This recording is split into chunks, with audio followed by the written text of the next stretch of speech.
बिहार में नई सरकार के गठन और लगातार 5वीं बार मुख्यमंत्री पद की शपथ लेने के बाद नीतीश कुमार एक्शन मोड में हैं।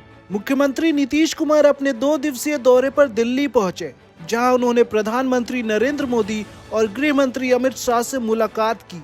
इस मुलाकात को भले ही शिष्टाचार भेंट कहा जा रहा हो, लेकिन इसके पीछे बिहार के विकास और सियासत की बड़ी पटकथा लिखी जा रही है। रविवार को दिल्ली की कड़ाके की ठंड के बीच बिहार की सियासत में गर्माहट महसूस की गई। मुख्यमंत्री नीतीश कुमार ने अमित शाह के आवास पर एक लंबी बैठक की, जिसमें बिहार के उप मुख्यमंत्री सम्राट चौधरी भी मौजूद रहे। 5वीं बार सत्ता संभालने के बाद नीतीश का ये पहला दिल्ली दौरा है। नीतीश कुमार की इस यात्रा का मुख्य एजेंडा है विकास।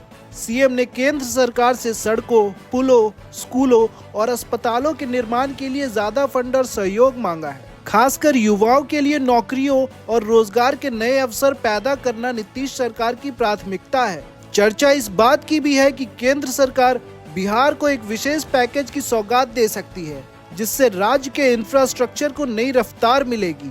राजनीतिक जानकारों का मानना है कि इस दौरे से नीतीश कुमार ने एनडीए गठबंधन में अपनी मजबूती का संदेश दिया है। सम्राट चौधरी की बैठक में मौजूदगी ये साफ करती है कि जेडीयू और बीजेपी के बीच तालमेल बेहतर है। अटकलें ये भी है कि मकर संक्रांति के बाद बिहार कैबिनेट का विस्तार हो सकता है, जिसकी रूपरेखा दिल्ली की इन मुलाकातों में तय कर ली गई है। नीतीश कुमार का ये दिल्ली दौरा बिहार के लिए उम्मीदों से भरा है।